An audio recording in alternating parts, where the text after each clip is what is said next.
Talk about things like trust and cooperation, and there should be no demand for my work.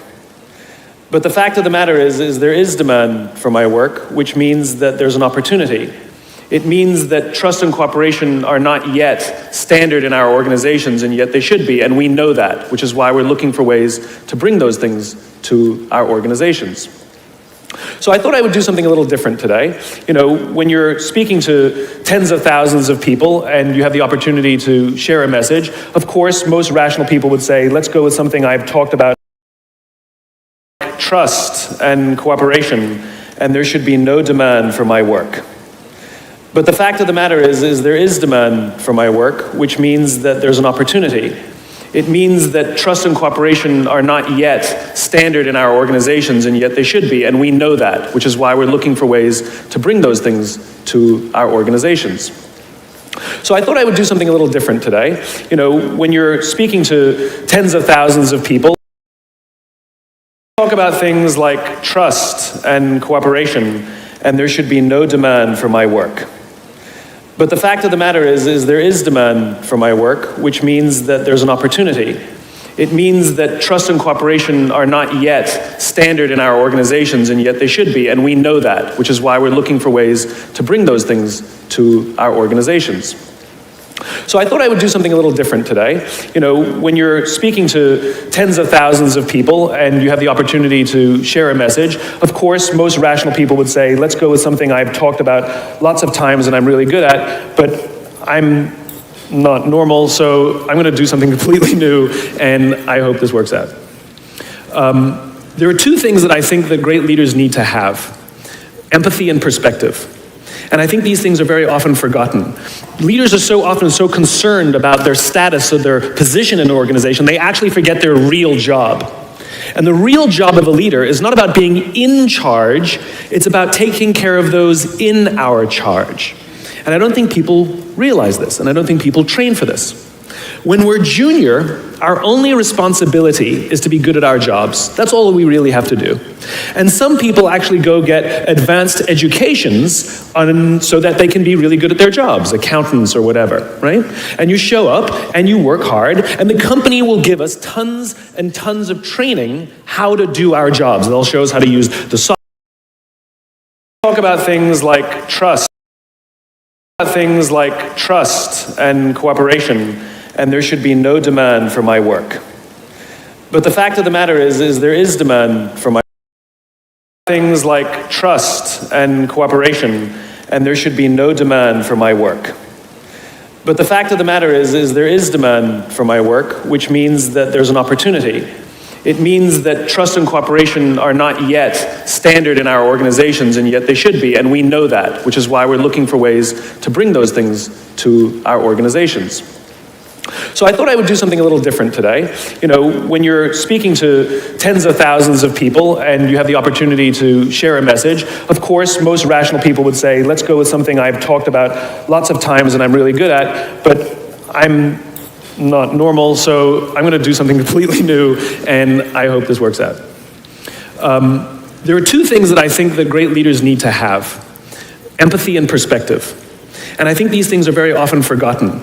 Leaders are so often so concerned about their status or their position in an organization, they actually forget their real job. And the real job of a leader is not about being in charge, it's about taking care of those in our charge. And I don't think people realize this, and I don't think people train for this. When we're junior, our only responsibility is to be good at our jobs. That's all we really have to do. And some people actually go get advanced educations so that they can be really good at their jobs, accountants or whatever, right? And you show up and you work hard, and the company will give us tons and tons of training how to do our jobs. They'll show us how to use the software. They'll send us away for a few days to get trained in whatever it is that we're doing for the company. And then they expect us to go be good at our jobs. And that's what we do. We work very hard. And if you're good at your job, they'll promote you. And at some point, you'll get promoted to a position where we're now responsible for the people who do the job we used to do, but nobody shows us how to do that. And that's why we get managers and not leaders. Because the reason our managers are micromanaging us is because they actually do know how to do the job better than us. That's what got them promoted. Really what we have to do is go through a transition. Some people make it quickly, some people make it slowly, and unfortunately some people will never make that transition at all. Which is we have to go through this transition of being responsible for the job and then turning into somebody who's now responsible for the people who are responsible for the job. And as I said before, one of the great things that is lacking in most of our companies is that they are not teaching us how to lead. And leadership is a skill like any other. It is a practicable, learnable skill, and it is something that you work on. It's like a muscle. If you practice it all the days, you will get good at it and you will become a strong leader. If you stop practicing, you will become a weak leader. Like parenting, everyone has the capacity to be a parent. Doesn't mean everybody wants to be a parent, and doesn't mean everybody should be a parent. Leadership is the same. We all have the capacity to be a leader. Doesn't mean everybody should be a leader, and it doesn't mean everybody wants to be a leader. And the reason is because it comes at great personal sacrifice. Remember, you're not in charge, you're responsible for those in your charge. That means things like when everything goes right, you have to give away all the credit. And when everything goes wrong, you have to take all the responsibility. That sucks, right? It's things like staying late to show somebody what to do. It's things like when something does actually break, when something goes wrong, instead of yelling and screaming and taking over, you say, try again. When the overwhelming pressures are not on them, the overwhelming pressures are on us. At the end of the day, great leaders are not responsible for the job. They're responsible for the people who are responsible for the job. They're not even responsible for the results. I love talking to CEOs and say, what's your priority? And they put their hands on their hips all proudly and say, my priority is my customer. I'm like, really? You haven't talked to a customer in 15 years. There's no CEO on the planet responsible for the customer. They're just not. They're responsible for the people who are responsible for the people who are responsible for the customer. I'll tell you a true story. A few months ago, I stayed at the Four Seasons in Las Vegas. It is a wonderful hotel. And the reason it's a wonderful hotel is not because of the fancy beds. Any hotel can go and buy a fancy bed. The reason it's a wonderful hotel is because of the people who work there. If you walk past somebody at the Four Seasons and they say hello to you, you get the feeling that they actually wanted to say hello to you. It's not that somebody told them that you have to say hello to all the customers, say hello to all the guests, right? You actually feel that they care.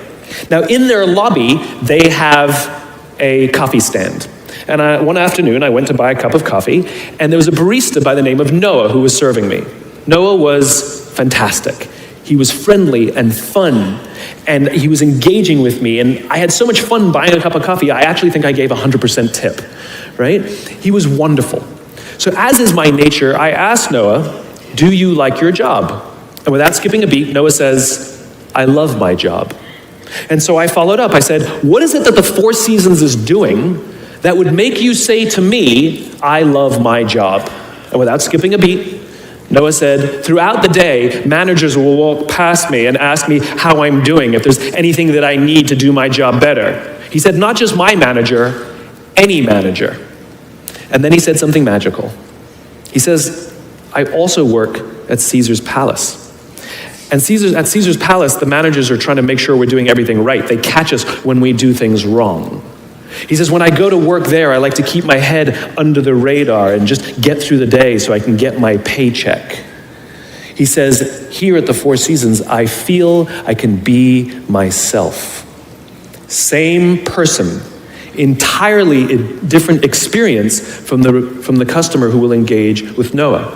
So we in leadership are always criticizing the people. We're always saying, we've got to get the right people on the bus. I've got to fill my team. I've got to get the right people. But the reality is, it's not the people. It's the leadership. If we create the right environment, we will get people like Noah at the Four Seasons. If we create the wrong environment, we will get people like Noah at Caesar's Palace. It's not the people. And yet we're so quick to hire and fire. You can't hire and fire your children. If your kids are struggling, we don't say, you got to see at school, you're up for adoption. So why is it that when somebody has performance problems at work, why is it that our instinct is to say, you're out? We do not practice empathy. What does empathy look like? Here's the lack of empathy. This is normal in our business world. You walk into someone's office, someone walks into our office and says, your numbers have been down for the third quarter in a row. You have to pick up your numbers, otherwise I can't guarantee what the future will look like. How inspired do you think that person is to come to work the next day? Here's what empathy looks like. You walk into someone's office, someone walks into your office and says, your numbers are down for the third quarter in a row. Are you okay? I'm worried about you. What's going on? We all have performance issues. Maybe someone's kid is sick. Maybe they're having problems in their marriage. Maybe one of their parents is dying. We don't know what's going on in their lives. And of course it will affect performance at work. Empathy is being concerned about the human being, not just their output. And we have to practice empathy. And one of the groups that we are pretty bad at practicing empathy with is our young millennials. So let me show you what empathy looks like. Listening to understand, trying to understand someone's point of view and disposition. At 100% of the talks that I give or the meetings that I have, invariably, someone will raise their hand and ask about the millennial problem. Apparently, this young generation is unleadable. Apparently, they have confounded every single company in every single industry. And so now it's at the point where companies have given up and are now just asking millennials, what do you want? And so they say, we want free food and bean bags. And so now every company has free food and bean bags, and guess what? Nothing has changed. So what I thought I would do is show you what empathy looks like. How do we practice empathy with someone we don't understand? How do we practice empathy with an organization or a group that we're struggling with? Right? So we have to understand that it breaks down to 4 things. I've broken it down into parenting, technology, impatience, and environment. Let's talk about parenting first. Too many millennials have grown up subject to what has been described as a failed parenting strategy. Too many of them were told as they were growing up that they were special, that they can have whatever they want just because they want it. They got medals for coming in last. They got participation medals, right? And the science on this is already good. We know that it devalues the feeling that somebody who works hard and comes in first place, and it actually makes the person who comes in last embarrassed because they know they don't deserve it. So it actually makes them feel worse. It actually doesn't help.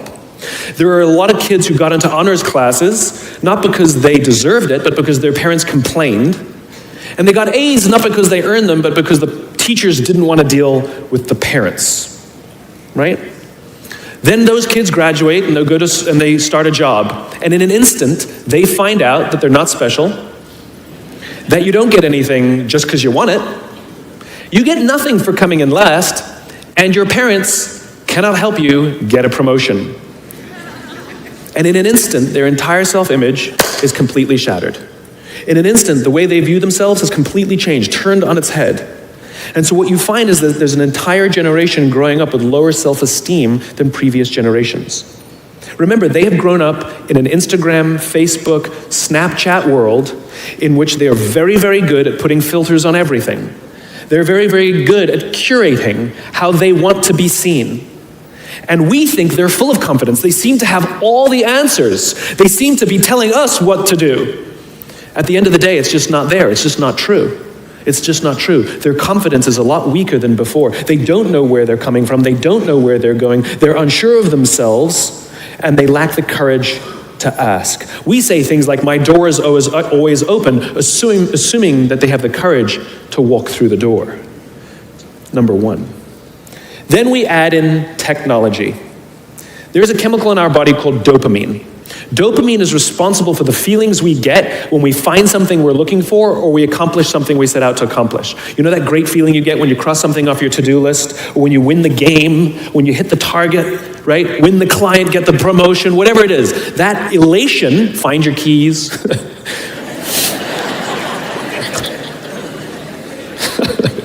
That elation comes from a chemical in our body called dopamine. Right? Now, other substances, other things that release dopamine include alcohol, nicotine, gambling. That's what makes us feel good when we engage with those things, and it's the root of a lot of addiction.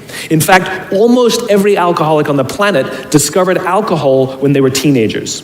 You see, when we're very, very young, the only approval we need is approval from our parents.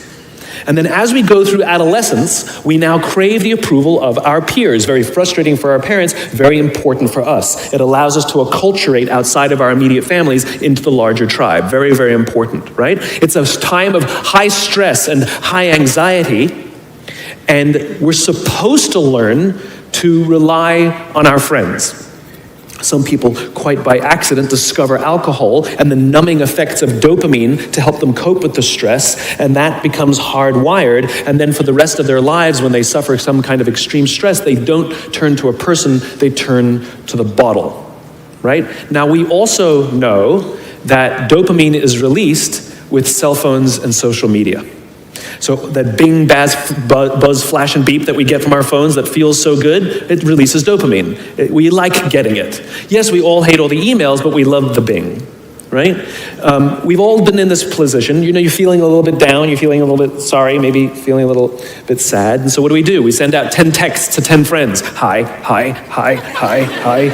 And we hope that they write back because it feels good, right? So now we have a young generation with basically unfettered access to social media and cell phones. We have age restrictions on alcohol, we have age restrictions on smoking, and we have age restrictions on gambling. We have no age restrictions on this other dopamine-producing device called social media or cell phones. It's the equivalent of throwing open the liquor cabinet and telling our young adolescents, I know this is a stressful time, try the vodka, it'll get you through these hard times. That's basically what we're doing. And so what's happening is it's becoming hardwired, where our young generation isn't learning the coping skills and coping mechanisms to turn to another human being when they're struggling or stressed. They're turning to social media or their cell phones. Their self-worth sometimes becomes wrapped up in how many likes they get. They obsessively check how many likes, and actually will get depressed if they don't get any. You see them going out with their friends, and instead of connecting with their friends, they will simply sit and talk on the phone.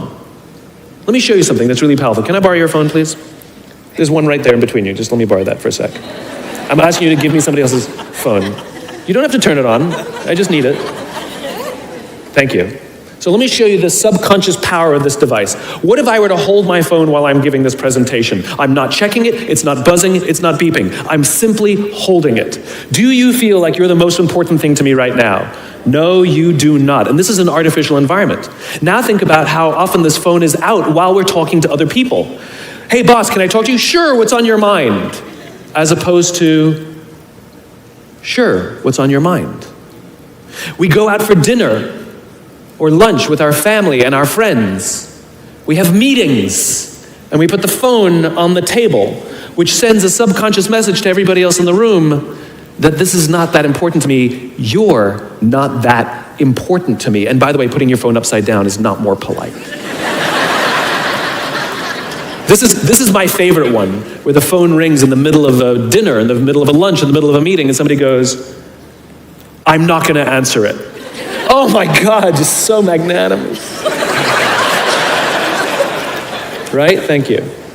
Right? Put it away, keep it away, because what it does is it actually hurts our ability to relate to each other. Now you look at young kids these days, they're on them all the time. I don't blame them. It is addiction. We yell and scream at them, but it's like yelling and screaming at an alcoholic. It doesn't help the fact that it's a chemical addiction. Right? So you take an insecure generation that now, through no fault of their own, struggles to cope with stress. They don't know how to cope with and deal with stress. And as they have told me, many of them will admit that they struggle to form deep, meaningful relationships. They will admit that many of their friendships are superficial. Right? That their friends they know would cancel on them if they get a better plan, that they wouldn't really know who to talk to if they get depressed. And maybe they'll turn to an online support group, which is not a real thing. It's not human, right? And we've seen the impact of this. We're starting to see rises of depression in this generation. We're starting to see rise of suicide in this generation. We're starting to see a rise of accidental deaths due to drug overdose from this generation. Universities are currently dealing with an epidemic that they've never dealt with before, which is the number of kids requesting leaves of absence due to depression. Right? Now, those are all extreme examples. The less extreme and more likely example is that someone will go through life just never really finding joy or fulfillment, and everything's just fine. How's your job? It's fine. How are your friends? They're fine. But no joy, because you just cannot, because joy, fulfillment comes from this. It comes from human interaction. We are social animals and we need it. And we have to learn to rely on our friends. And that skill is desperately lacking. So you add in the next one, impatience. This generation is often accused of being entitled. And if you've worked with any of them before, sure seems that way.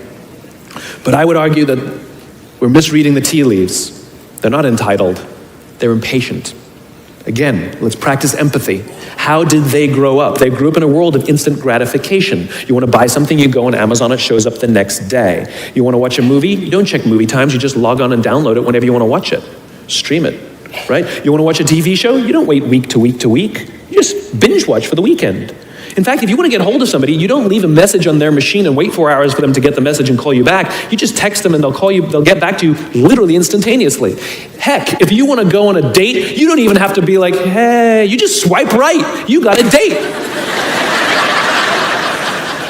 Never learned the skill set of like, what are you doing, right? You can have 4 dates in a night. In other words, everything comes instantaneously. They have falsely applied the instant gratification model to life fulfillment and career fulfillment. They want it all instantaneously. The problem is life, relationships, career are not destinations. Like, look, I found the job I love. That's not how it works. It's not a scavenger hunt. I'm looking for the job that will. No, it doesn't work that way. It's a journey. It's the same with love. It's like, I found love. No, you didn't. You work hard every single day to stay in love. It's a journey. It's as if they're standing at the foot of a mountain. They know exactly what they want. They can see the summit. What they don't see is the mountain. I talked to some recent college grads who are in their entry-level jobs on a regular basis, and I'll ask them things like, how's it going? And they'll say, yeah, I think I'm going to quit. I'm like, why? They're like, I'm not making an impact. I'm like, you've been here 8 months, right? And this is the problem. They see it as destination. I'm not making an impact. I hear it all the time. But they don't even know what that means, impact. Yes, we all want to make an impact. What kind of impact? What do you want to do? How do you want to contribute to the world? This is what vision is. This is what why is. It's become generic and abstract. But the problem is they're wafting around. They're looking for the right, they'll go from job to job to job, hoping that the next one sticks. They go from relationship to relationship, hoping that the next one is the love that I've been looking for. They don't know how to ask for help, and it makes them feel even worse because they can't find the thing that they're looking for. Maybe it's me. So you have an insecure generation that doesn't have coping mechanisms, that wants everything resolved and resolved now. I have a thought, let me just send a text, as opposed to, let me wait an hour when I'm done with lunch with you, and then I'll send my text, for example. And then we get to the fourth and most egregious of the 4 observations, environment.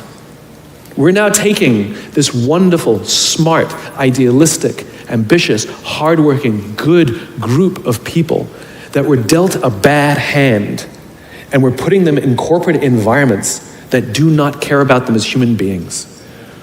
Right? We have, for some reason, our work world has changed over the past 20 and 30 years. We are suffering the side effects of business theories left over from the 80s and 90s. And they are bad for people, and they are bad for business. Let me give you an example. The concept of shareholder supremacy was a theory proposed in the late 1970s. It was popularized in the 80s and 90s. It is now standard form today. You talk to any public company and you ask them their priority and they say maximize shareholder value. Really? That's like a coach prioritizing the needs of the fans over the needs of the players. How are you going to build a winning team with that model? But that's normal today. We don't even perceive it as broken or damaged or wrong or outdated.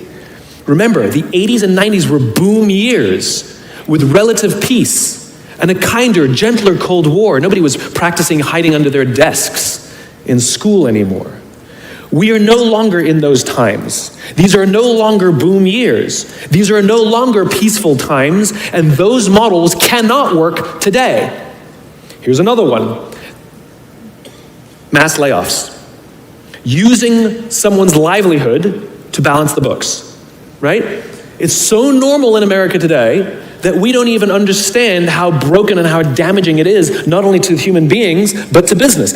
You know, companies talk about how they want to build trust and cooperation, and they announce a round of layoffs. Do you know the quickest way to destroy trust and destroy cooperation in a business, literally in one day? Lay people off, and everyone gets scared. Right? Can you imagine sending someone home to say, honey, I can no longer provide for our family because the company missed its arbitrary projections this year? And forget about the people who lost their job. Think about the people who kept their jobs. Because every single decision a company makes is a piece of communication.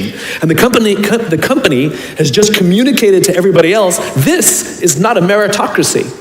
We don't care how hard you work or how long you've worked here. If we miss our numbers and you happen to fall on the wrong side of the spreadsheet, I'm sorry, we cannot guarantee employment. In other words, we come to work every day afraid. And we're asking our youngest generation to work in environments where how would any of us ever stand up and admit, I made a mistake? We're constantly being told, you have to be vulnerable. Leaders are vulnerable. What does that even mean? It doesn't mean you walk around crying, I'm vulnerable, right? No, what vulnerability means is you create an environment in which someone feels safe enough to raise their hand and said, I don't know what I'm doing. You've given me a job and I haven't been trained to do it. I need help. I made a mistake. I screwed something up. I'm scared. I'm worried. All of these things no one would ever admit inside a company because it puts a target on your head in case there's another round. And so we keep it to ourselves. And how can a company ever do well if nobody's ever willing to admit they made a mistake, that's scared, or they don't know what they're doing? And so we've literally created cultures in which every single day everybody comes to work and lies, hides, and fakes. And we're asking our youngest generation to work and succeed and find themselves and build their confidence and overcome their addiction to technology and build strong relationships at work. We're asking them to do this, and these are the environments we've created. We keep saying to them, you're the future leaders. We're the leaders now. We're in control. What are we doing? This is what empathy means. It means if there's an entire generation struggling, maybe it's not them. It's like, you know, the only thing that the common factor in all my failed relationships? Me. Same thing. Oh, we just can't get the right performance out of our people. Maybe it's you. Right? It's not a generation. It's not them. They're not difficult or hard to understand. They're human beings like the rest of us, trying to find their way, trying to work in a place where they feel that someone cares about them as a human being. By the way, that's what we all want. In other words, it's not even generational. It's all of us. This is the practice of empathy. That if we're struggling to communicate to someone, if we're struggling to help someone be at their natural best, I'm tired of people saying to me, how do I get the best out of my people? Really, that's what you want? They're like a towel, you just wring them. How can I get the most out of them? No, how do I help my people be at their natural best? Right? We're not asking these questions. We are not practicing empathy. We have to start by practicing empathy and relate to what they may be going through. And it will profoundly change the decisions we make. It will profoundly change the way we see the world. Someone's driving to work. You're driving to work. And someone wants to cut into your lane, what do? Do you pull your car up, or do you let them in? Most of us pull our cars up and go like this. You wait your turn. Now let's practice empathy. I don't know, maybe they've been out of work for 6 months. Maybe they had trouble getting the kids out to school this morning, and now they're running late for a really important interview, and they just have to get to this interview, and they're gonna cut into our lane. Or maybe they're just a bastard, I don't know. But that's the point. We don't know. We don't know.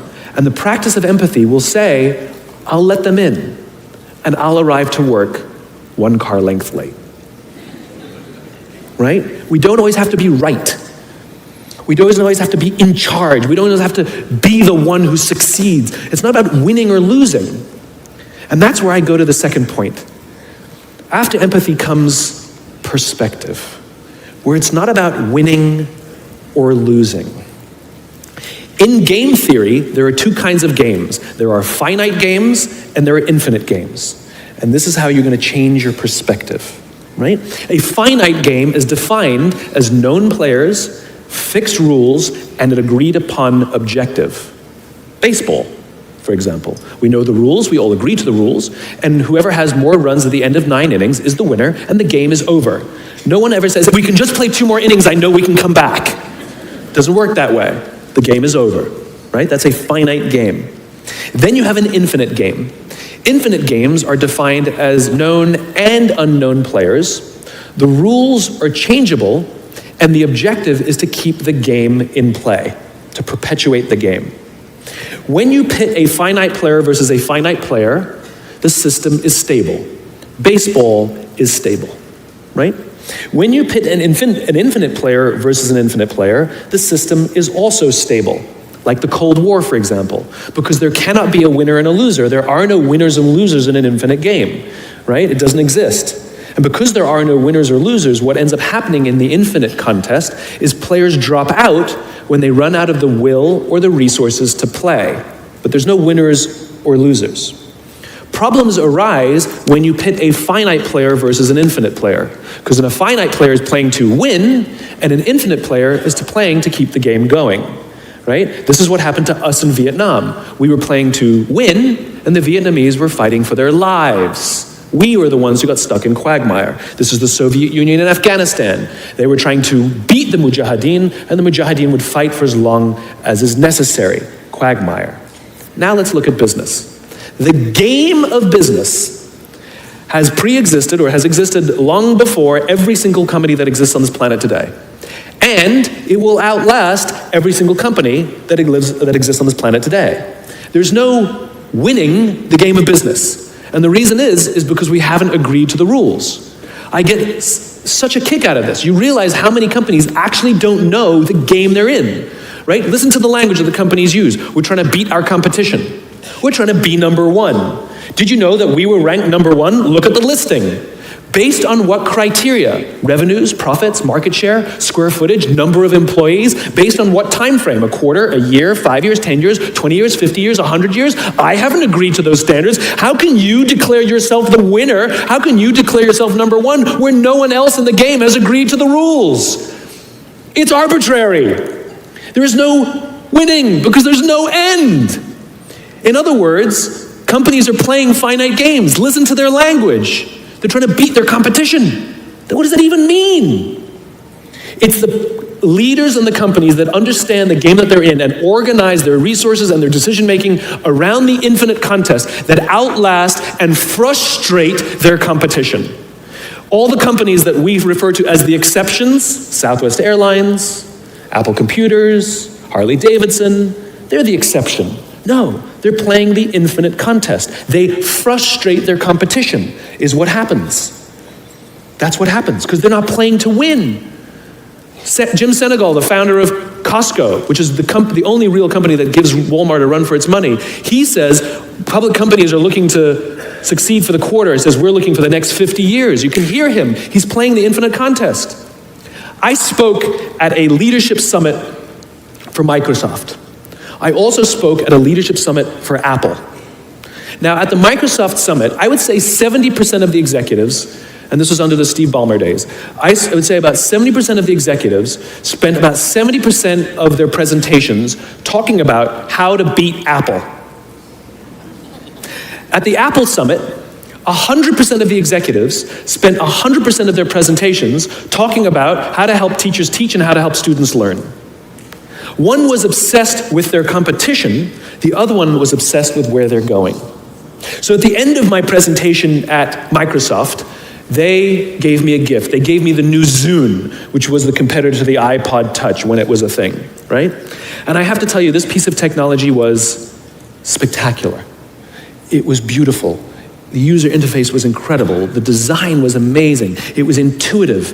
It was one of the most beautiful, elegant pieces of technology I'd ever seen. Right? Now, it didn't work with iTunes, which is an entirely different problem. I couldn't use it. But that's something else.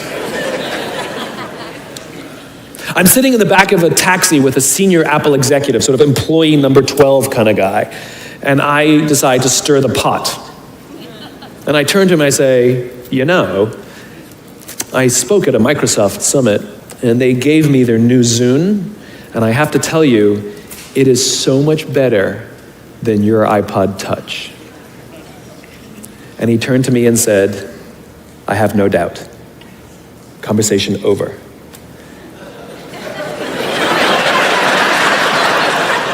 Because the infinite player isn't playing to be number one every day with every product. They're playing to outlast the competition. If I had said to Microsoft, oh, I've got the new iPod Touch, it's so much better than your new Zune, they would have said, can we see it? What does it do? We have to see it. Because one is obsessed with their competition, the other is obsessed with why they do what they do, the other is obsessed with where they're going. And the reason Apple frustrates their competition is because secretly, they're not even competing against them. They're competing against themselves. And they understand that sometimes you're a little bit ahead, and sometimes you're a little bit behind. And sometimes your product is better, and sometimes you're not. But if you wake up every single morning and compete against yourself, how do I make our products better than they were yesterday? How do I take care of our customers better than we did yesterday? How do we advance our cause more efficiently, more productively than we did yesterday? How do we find new solutions to advance our calling, our cause, our purpose, our belief, our why every single day? What you will find is over time, you will probably be ahead more often. Those who play the infinite game understand it's not about the battle, it's about the war. And they don't play to win every day. And they frustrate their competition until their competition drops out of the game. Every single bankruptcy, almost every merger and acquisition is basically a company saying we no longer have the will or the resources to continue to play, and we have no choice to either drop out of the game or merge our resources with another player so that we can stay in the game. That's what that is.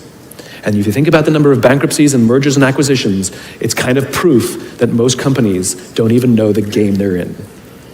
You want to be a great leader, start with empathy. You want to be a great leader, change your perspective and play the game you're actually playing. Thank you very much.